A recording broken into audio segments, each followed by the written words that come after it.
주님의 은혜로 충만하길 축원합니다. 짧은 시 오늘은 박노해 잘 알고 있죠. 꽃피는 말이라는 짧은 시인데 글을 읽다가 이 시가 마음에 들어왔습니다. 우리 시대에 가장 암울한 말이 있다면 남 하는 대로 나 하나쯤이야. 세상이 그런데 우리 시대에 남은 희망의 말이 있다면 나 하나만이라도 내가 있으므로 내가 먼저라는 짧은 시인데 깊이 좀 생각해보고 좀 성찰할 수 있는 그런 글을 읽고서 몇 번이나 같이 생각을 해보았습니다. 지난주에 랍비 스승 하면서 역사적 예수, 왜냐하면은 정말 예수를 좀 잘 좀 알아야 되는데 잘 알려고 하지도 않고 그냥 뭐 우리가 들어온 대로 그냥 누가 설교한 대로 내가 정말 예수를 믿는다면 내가 예수한테 목숨을 걸고 이분을 내가 따라간다면 도대체 정말 이분이 어떤 분일까? 이걸 좀 정말 진지하게 우리가 하다못해 뭐 만약에 내가 뭐 1억을 번다고 그러면 어떤 방법이 있다면 그냥 온 밤을 지새워서라도 그 방법을 찾으려고 할 것이고 잘 알아보려고 할 것이고 근데 우리가 이제 예수를 믿고 내 생명까지 건다고 하면서 우리가 수없이 기도를 하면서도 정말 예수가 어떤 사람이었나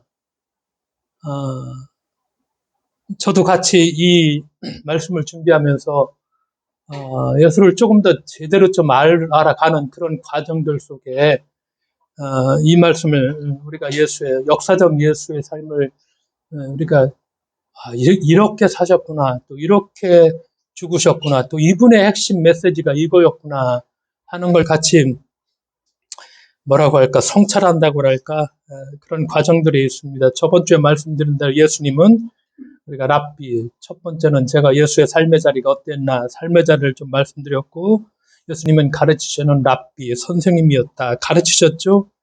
근데 이제 가르치시면서 대표적으로 두 가지 수사법 고대 시대는 다 사람을 설득하고 뭐 영향력을 끼치려면은 그 방법이 수사법이었죠. 경고와 비유를 써서 사람들을 가르치셨고 예수님의 핵심적인 가르침이 뭐였냐? 하나님의 나라였다. 그럼 이 하나님의 나라가 천국과는 어떻게 다른가? 그걸 분명하게 말씀을 들으셔서 앞으로 하나님의 나라가 이렇고 천국은 이렇구나. 이 천국은 그냥 대중적인 기독교가 만들어낸 뭐 그것이 뭐 있다 없다를 얘기할 수는 없습니다. 그러나 사실은 그렇다는 거. 예수는 하나님 나라를 얘기했다는 거. 그분은 하나님 나라라는 게 이 나라가 어떤 구체적인 뭐라고 할까 장소라기보다는 늘 성경은 구약 성경도 마찬가지인데 통치 하나님께서 통치하시는 그 영역 그러니까 여기서 여기 우리 공동체가 하나님의 통치하는 영역이 되면 여기가 뭐가 될 수 있죠? 이게 바로 하나님의 나라입니다. 근데 우리가 뭐 예를 들어서 하나님의 나라라면은 같이 나누고 예수님이 하셨던 것처럼 그렇죠? 그 하나님의 나라의 특징을 보여주죠? 그렇다면은, 여기 하나님의 통치가 이루어지는구나. 이 공동체는 하나님의 나라구나. 그래서 예수는 어떻게 했죠? 사람들을 불러서 이 나라 운동을 같이 하자. 그래서 제자들을 불러 모았고, 우리도 마찬가지죠? 우리가 하나님 나라의 동역자라고 얘기합니다. 그러면 하나님 나라가 우리들의 모인 공동체 속에서 그 하나님의 나라가 이루어질 수 있도록, 그렇죠? 내가 이렇게 삶을, 내가 이렇게 살아야 되겠구나, 행동해야 되겠구나. 그래서 하나님이 통치하시는 영역, 말씀드렸죠? 예수님은 가르침과 그 예수님의 삶이 일치했다는 것이죠. 우리가 복음서에 보면은 가르치는 사람이 이제 새로운 세상에 대한 꿈과 비전을 갖고 있죠. 내가 그걸 갖고 있어. 근데 그것을 잘 가르쳐 가지고서 동일한 꿈과 비전을 내가 가지고 있는 꿈과 비전을 그들이 이제 갖게 한다는 거. 이거 결코 쉬운 일은 아니죠. 왜냐? 교사, 우리 공동체는 교사가 참 많죠. 지금도 현직 교사들이 여러 명들 계시고 저도 제 안에도 교사였지만 좋은 교사가 되기 위해서는 가르침에 특별한 능력이 있어야 된다. 저는 능력이 좀 부족했던 것 같은데 여기 보시는 있는 분들은 능력이 탁월하신 분들 많이 있어요. 박광선 선생님 타결하시고, 제 아래 탁월하고, 여기 안녕은 뭐, 누구죠? 백순천. 아, 저예요. 아, 능력이 탁월해. 응? 그러니까 가르치는 내용이 공감할 수 있도록 당연히 설득력도 있어야 되겠고, 가르치는 방법이 이걸 잘 효과적으로 전달할 수 있어야 되고, 그래서 복음서에 보면은 왜 예수님이 탁월한 교사였냐면은 그 가르침을 받은 사람들은 이분이 누구시길래 이렇게 쏙쏙 이렇게 잘 깨우쳐 주는가, 그런 감탄의 말을 복음서에 보면은 그 무리들이라고 할까, 그 대중들이 그렇게 얘기하죠.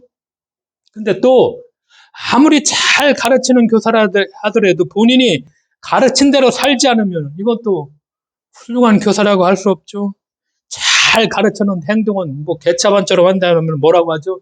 야, 가르치지 말고 너나 잘해라. 그런 얘기 많이 듣죠. 예?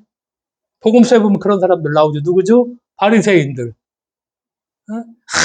언변해서 떠들어내기는 말만 잘하고 삶의 실전이 하나도 없어.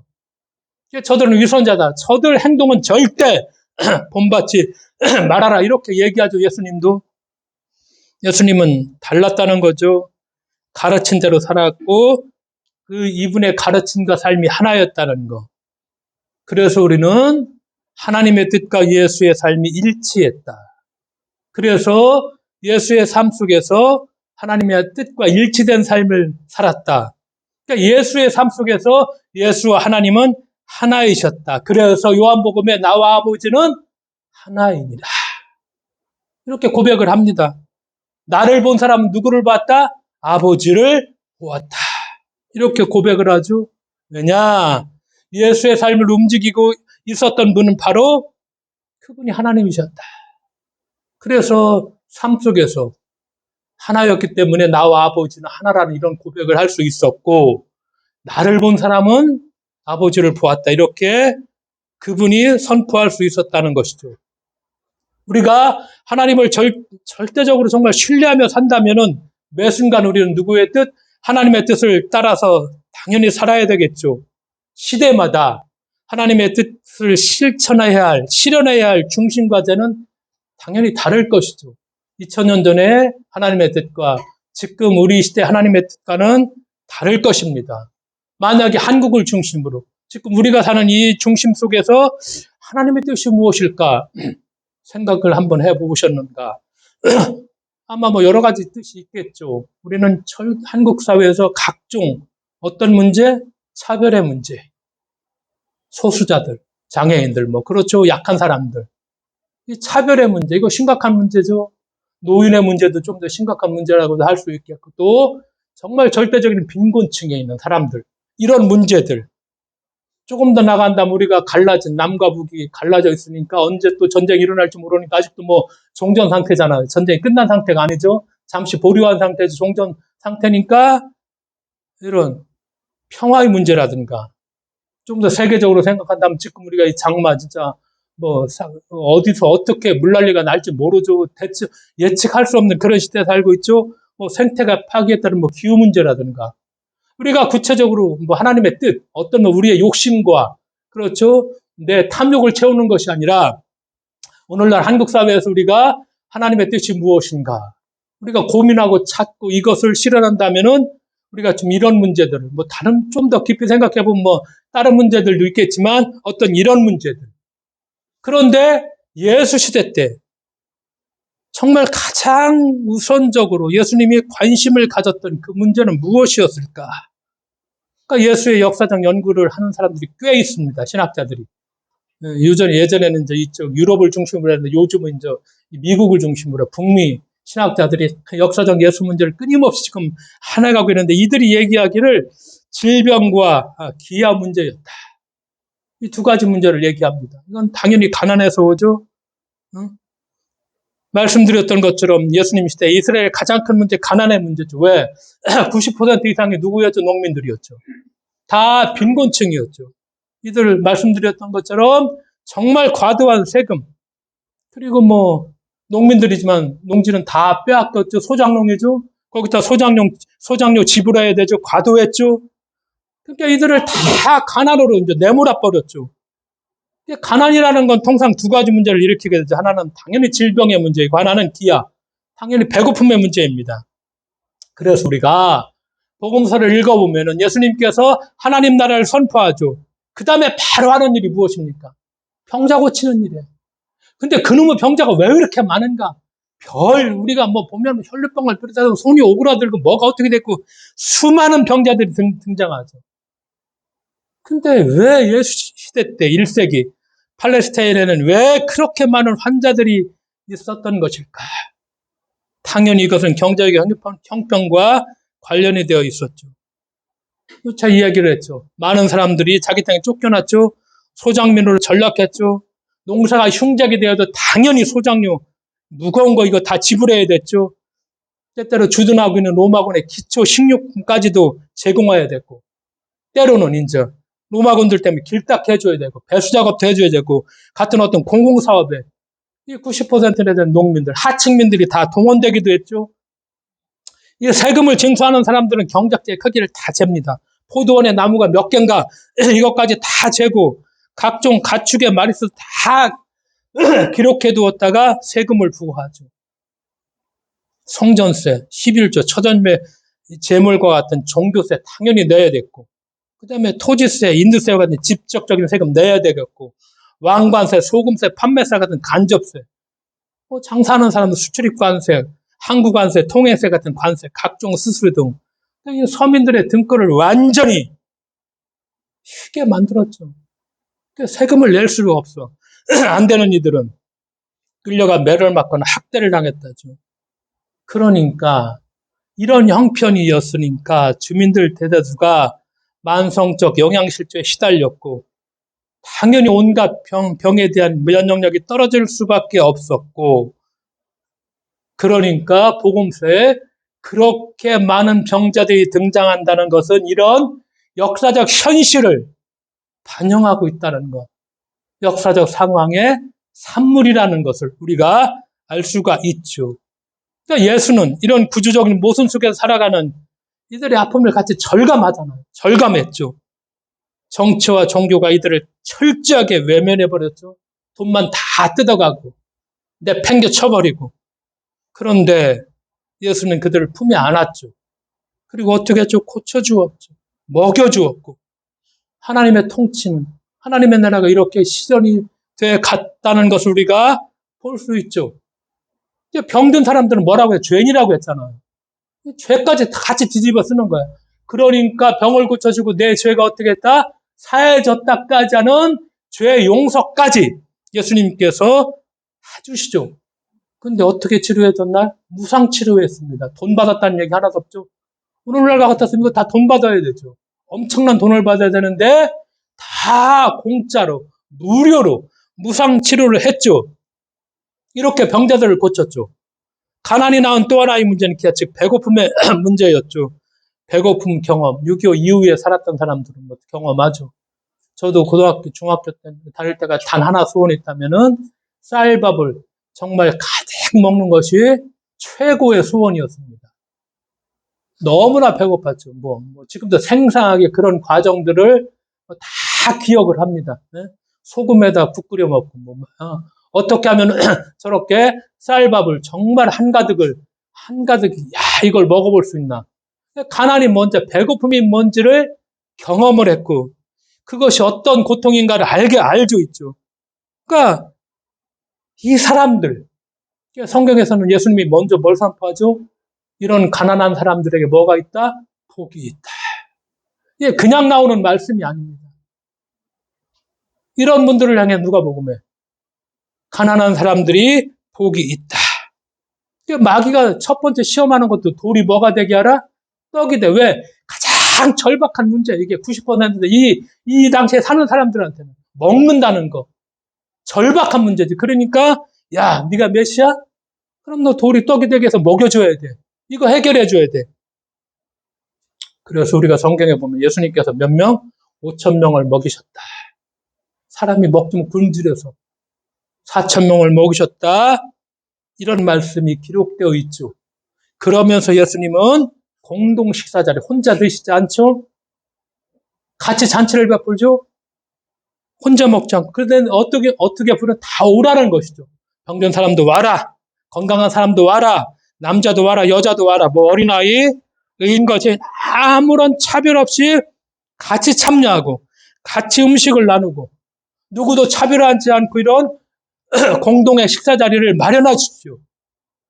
그런데 예수가 또 냉혹하게 비판했던 사람들이 있죠.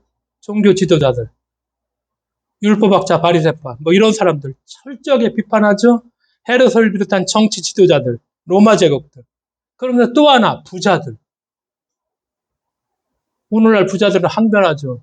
근데 이 당시 부자들은 어떤 부자들이었느냐? 단순한 상업 종사자가 아니라 종교, 정치, 제국과 다 연결된 권력자들이었고, 이들의 부라는 것이 바로 세금과 토지를 통해 가난한 사람들의 줄인 배를 쥐어짠 결과 이게 부자였죠.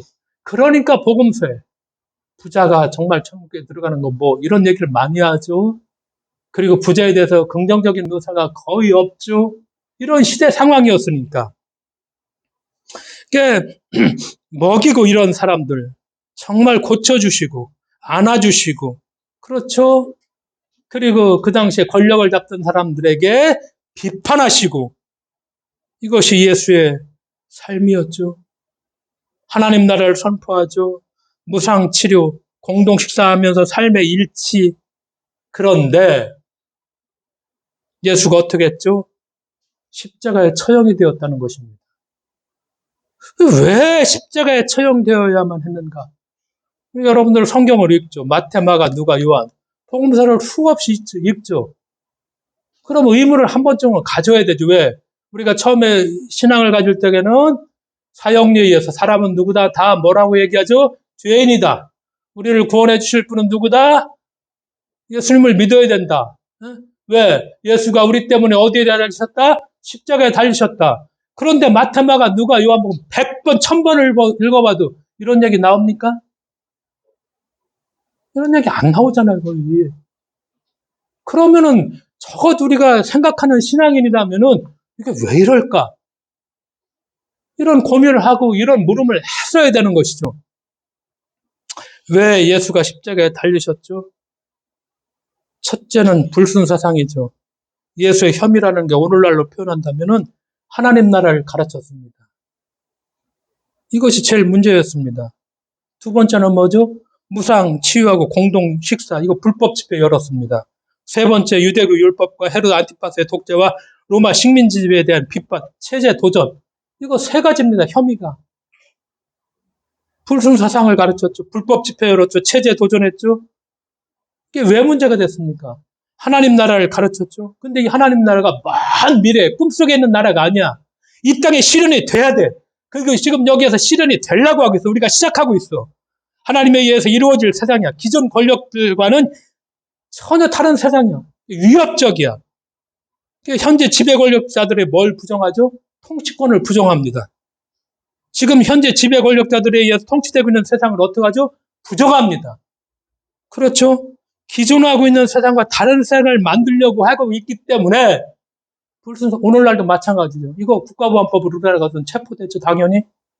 이런 얘기했습니다. 지금의 체제를 완전히 흔드는 것이죠. 하나님 나라가 그냥 꿈속에서나 있다고 하면 그럴 수도 있겠지 하고 우리가 죽어서 그냥 거기 가는 그런 나라야. 이렇게 했으면 괜찮을 텐데 아니다. 하나님 나라가 지금 여기 통치. 지금 이들이 이 체제는 이거 아니야. 새로운 세상이 와야 돼. 그 새로운 세상은 하나님이 다스리신 그런 체제야. 그런 나라야. 우리가 그 나라를 해야 돼. 제자들을 불러 모았죠. 그리고 그것을 실천하죠. 그리고 그렇게 실천해 나가시죠. 불법 집회, 무상치유. 그렇죠? 그리고 이렇게 공동 식사하죠. 하나님 나라의 사상으로 혼자만 간직한 것이 아니라 혼자만 간직했다면 속으로 괜찮겠지만 사람들이 모인 자리에서 적극 유포하죠. 적극 맨날 말하죠. 하나님 나라가 여기 있다. 이제 시작되었다. 이 하나님 나라를 너희들은 회개하고 어떻게 해라? 믿어야 된다. 같이 해야 된다. 말씀하시죠. 운동의 차원으로. 적극적으로 확대시켜 나가죠. 그 자리가 바로 무상의 치유. 병자들을 고쳐주죠. 그리고 공동의 식사 자리. 그곳에서 말씀을 전하시죠. 무상 치유와 공동 식사 예산 자리에 많은 사람들이 운집했습니다. 복음서에 보면은 사람들이 예수께 모여들었다. 무상 치유와 공동 식사가 있던 자리에서 뭐가 선포되죠? 하나님 나라가 선포됩니다. 복음서에 보면은 선포하시죠? 그러니까 무상 치유와 공동 식사 자리에 있던 사람들이 주로 누구죠? 하류계층에 있었던 그런 농민 집단들이죠. 그러니까 지배 권력자들의 입장에서 볼 때는 언제든지 더 농민들이 반란으로 돌변할 수 있는 가능성이 높은 위험 집단. 왜? 이런 반란들이 몇 번 있었죠. 위험하죠. 불법 집회입니다. 그 다음에 체제 도전이죠. 예수는 율법 체제에 도전하죠. 안식일법 어기죠. 안식일이 사람을 위해서 있는 것이다. 율법의 권위에 명백하게 도전하죠. 그러니까 이 얘기를 하자. 복음서에 보면 바리새파 사람들은 바깥으로 나와서 곧바로 헤롯 당원들과 함께 예수를 없앨 모의를 하였다. 예수를 없앨 모의를 하였다. 공간보고서 모두가 이 기록을 하고 있죠. 율법의 권위에 명백하게 도전하니까, 그들의 기득권에 도전하니까, 그럼 어떻게 저 예수를 죽일 것인가? 헤롯 당원들과 같이 모의를 하기 시작하고 했다. 예수는 또 헤롯의 독재체제와 로마 지배체제에 도전했죠. 근데 보다 십자가 처형의 직접적인 원인이 된 것이 어떤 사건이냐? 결정적인 사건은 성전 정화 사건인데, 종교 지도자들, 그러니까 헤롯, 로마적, 빌라도 총독이죠. 어떤 형태로든 죽이고 싶을 만큼 위험한 인물이라는 혐의를 충분히 갖고 있었습니다. 왜? 오늘의 시대를 우리가 복음서를 읽을 적에 그냥 건성건성 읽지 말고 한번 예수의 자리를 우리가 삶의 자리가 어떤 자리인지 들었죠.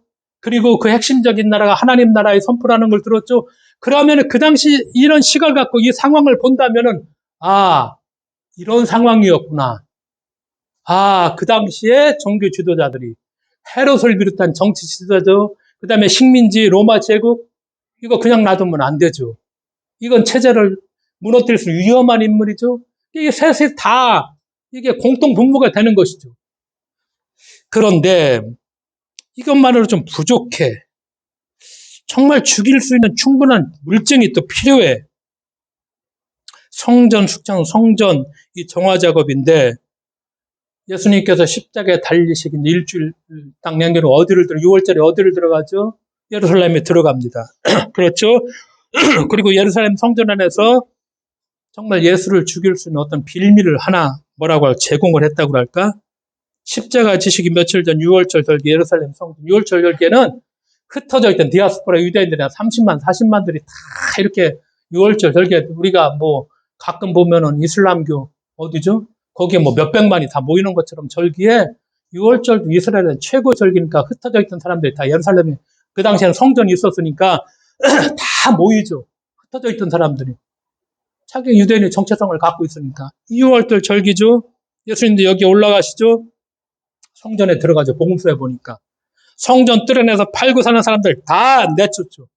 돈을 바꾸어주는 환전 사람들과 빌기 파는 사람들의 의자를 다 둘러엎죠. 성전을 가로질러 물건을 나누는 것을 금했죠. 그러면서 뭐라고 하죠? 내 집은 기록된 어떤 집이라? 만민이 기도하는 집이라. 그런데 너희는 그곳을 뭘로 만들었다? 강도에 뭘로 만들었다? 소굴로 만들었다. 내 집은 만민이 같이 기도하는 집인데, 그런데 너희들이 그것을 뭘로? 강도의 소굴로 만들어버렸다. 사실은 충격적인 얘기죠. 성전 안에서 상황이 하는 사람들 내쫓고, 성전세를 받추기에 환전하는 책상을 뒤집었고, 희생제사를 위해 흠없는 재물을 파는 사람들의 의자를 둘러엎은 것도 문제지만 결정적인 문제가 된 것이 예루살렘 성전을 강도의 소굴이라고 매도했다. 우리가 한번 상상을 해보자는 거예요. 2000년 전에 6월절에 지금 일어난 일이 어떤 하나님 나라를 선포한 어떤 젊은이가 와서 지금 이렇게 다 뒤집어 엎으면서 이것을 뭐라고 얘기해요? 강도의 소굴로 너희들이 만들어버렸다. 매도로 했죠. 그러니까 이 사건이 얼마나 충격적이었다면 그 다음 말씀이 뭐냐? 대제사장들과 율법학자들이 이 말을 듣고서는 어떻게 예수를 없애버릴까 하고 방도를 찾고 있었다. 공관복음서가 다 이 말씀을 기록합니다. 어떻게 이제 저 예수를 어떻게 죽이느냐? 강도를 찾고 있었다. 왜 강도의 소굴이 됐나? 예수님 말씀하죠. 예루살렘 성전은 장사 아무나 들어와서 절대 할 수 없죠. 다 대제사장들한테 돈을 내야 되죠. 그냥 결코 들어와서 여기 성전이 일하는 건 대제사장에 관할 거리인데 감히 어디서 함부로 장사 못하죠. 당연히 돈을 내야 됐죠. 그렇죠. 환전하는 것들 환전상 그래. 그러면은 수수료 당연히 누구? 제사장들한테 당연히 갖다 바쳐야 됐고 성전 희생제물 성전에 파는 거 성전에 횡포했지만 흠없는 제물인가 아닌가 이걸 심사하는 것이 누구야? 제사장들이에요. 그러니까 성전의 종교 권력자들의 부를 축적하는 장사행위예요. 이건 정말 중요한 이들에게는 이 재원이죠. 막대한 돈이죠. 종교와 상업이 서로 기생하는 관계. 결국 강도의 소굴이 되어버렸다. 예수가 이렇게 비판합니다. 강도라는 것이 별게 있나? 힘들이지 않고 손쉽게 돈 버는 사람, 사람의 생명까지 위협하여 강제로 재물을 취하는 사람, 종교 권력자들, 강도. 예루살렘 성전이 바로 강도의 소굴이 되었다. 이게 다 알아, 사람들은. 저렇게 한다는. 근데 얘기는 감히 못해. 왜? 얘기하면 죽어나가니까. 얘기를 누구도 못해. 다 아는 비밀인데. 그런데 백주 단에서 예수가 예루살렘 성전 한가운데서 대낮에 6월절 순례자들이 많이 모였는데 그 사람들 앞에서 이런 행동을 하고 이렇게 말씀을 하고 대놓고 이들을 폭로하고 있어. 대제사장들 율법 벌건 대낮에 6월절 순례자들 앞에 빨가벗겨 놓은 거예요. 당연히 죽이고 싶겠죠. 이거 살려두고 싶겠어요, 이거. 용납 못하죠, 이거. 절대 건드려서 알는 예루살렘 성전 종교 권력들이 아킬레스를 완전히 건드려 보았죠. 용납할 수가 없죠.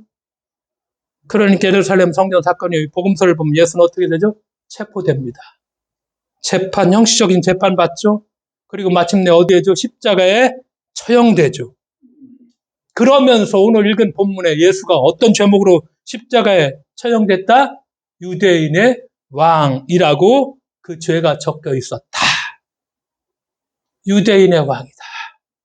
이렇게 죄라고, 이 죄목이 유대인의 왕이라고 적혀 있었다. 왜 예수에게 유대인의 왕이라는 죄패가 붙게 되었을까? 성전 낭동 사건 때문에 당장이라도 예수를 죽이고 싶었겠지만 그것으로 사형시킬 수가 없으니 확실하게 사형시킬 수 있는 제목 필요하죠. 십자가형에 처할 수 있는 확실한 제목 그것이 바로 뭐냐? 유대인의 왕이라는 제목이죠. 왜? 이것도 생각해보면 금방 답이 나오죠. 예수가 현재 갈릴리 분봉왕이 누구예요? 헤롯 안티파스죠. 그 체제를 완전히 무너뜨리는 것이죠. 현 로마 총독 빌라도를 제치는 것이죠. 내가 유대인이 왕이 되겠다는 머리를 인 거죠. 쿠데타 내라는 문을 꿰었다. 이렇게 몰고 가는 것입니다. 그래서 제목이 뭐야?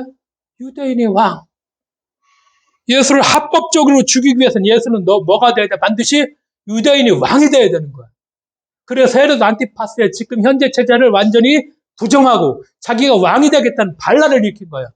식민지 로마 제국을 당연히 인정하지 않고 내가 왕이 돼서 내가 다스리겠다는 거야. 그러니까 제목이 뭐야? 유대인의 왕. 이렇게 제목이 붙여졌더라. 복음서 이걸 다 기록하고 있죠. 유대인의 왕이라는 제목, 오늘날로 말하면 당연하죠. 내라는 못죄. 국가 반역죄입니다. 반란죄죠. 우리도 이렇게 처형된 사람들 많죠. 이거 김대중 이거 이렇게 처형시키려고 하다 미국이 반대하는 바람에 정치적 협상 때문에 살아났죠. 이렇게 처형됐습니다. 분명한 사실은 예수는 정치적 반역자로 처형당했다는 사실. 우리가 이것은 복음서를 몇백 번 읽어보면 이렇게 처형당했구나. 우리가 분명히 알고 내가 예수를 믿는 것과 제대로 알지 못하고 그냥 듣고서 믿는 것과는 다른 차원입니다. 이렇게 처형당했죠. 우리는 누구와 같이 길 가는 사람이죠? 예수와 같이 길 가는 사람입니다. 예수는 참 사람 하늘에서 뚝 떨어지지 않았습니다. 신화적 인물로 아래서 태어나지 않고 뭐에서 태어나지 않고 어떤 고대 메소포타미아 제국에 보면은 그 왕들이 태어난 걸 다 신비스럽게 뭐 갑자기 하나 뚝 떨어져서. 그러나 예수는 어떻게? 우리와 똑같은 사람이었죠. 그러면서 이분은 꿈꿨죠. 지금 이 세상은 이건 아니다.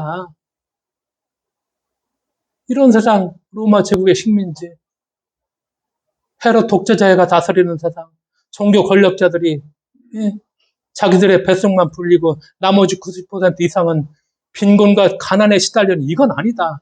이제 하나님께서 다스리는 그런 새로운 세상이 와야 된다.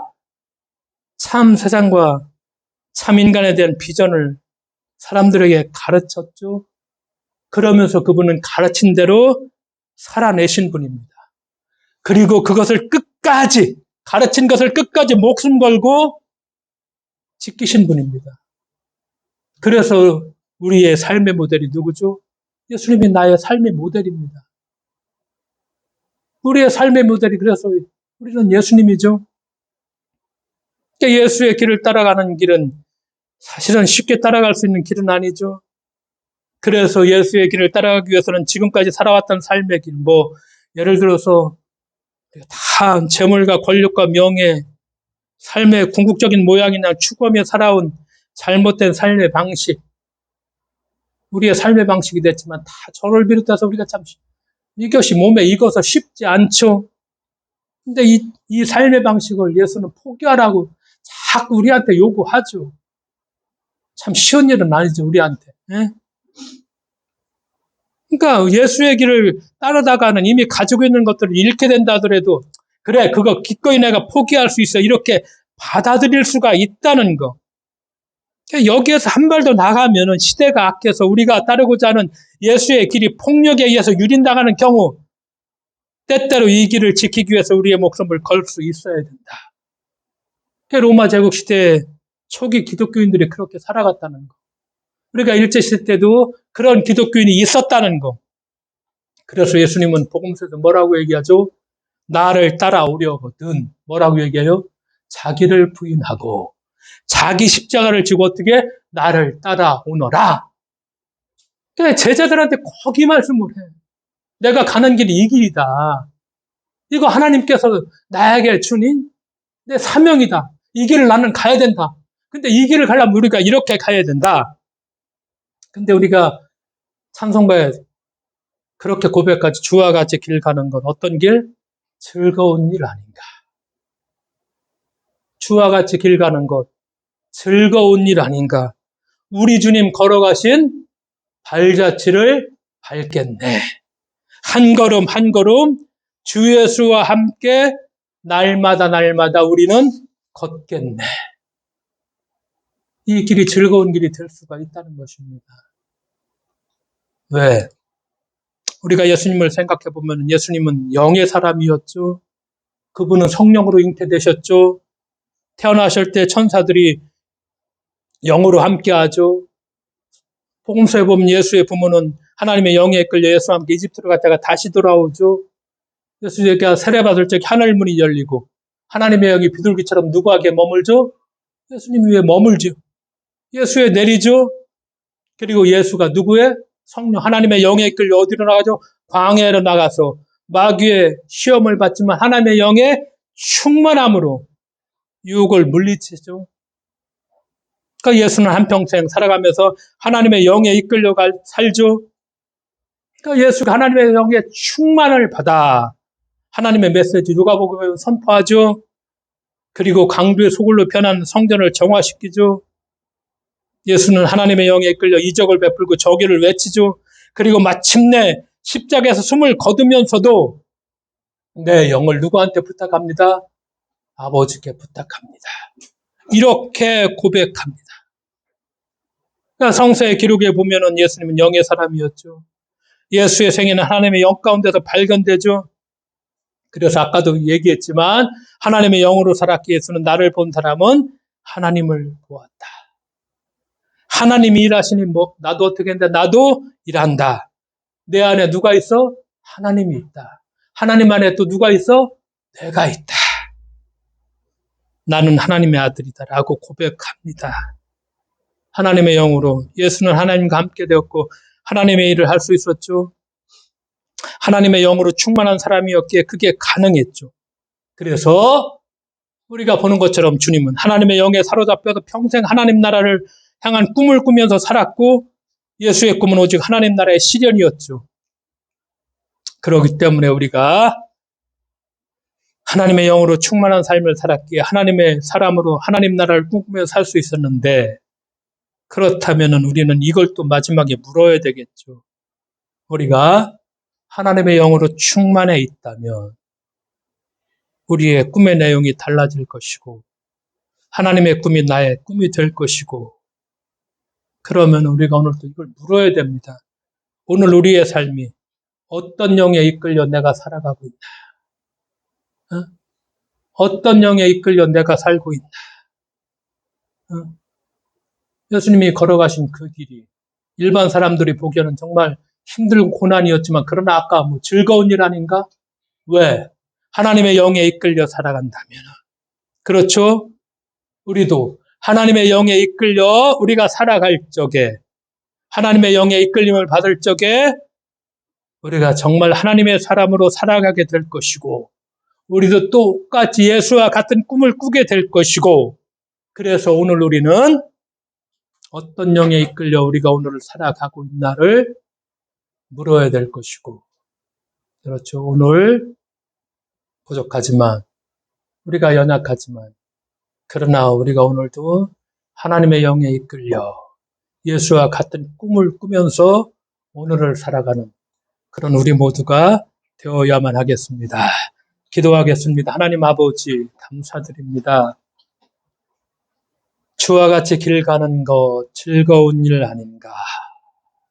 주님이 걸어가신 그 길을 정말 짧은 시간에 뭐 그냥 몇 가지 생각해 보면서 우리가 걸어가신 그 길을 같이 걷고자 주님 성찰하고 결단하는 우리들 될 수 있도록 주께서 동행해 주실 것을 믿으며 예수님의 이름으로 기도드리옵나이다. 아멘.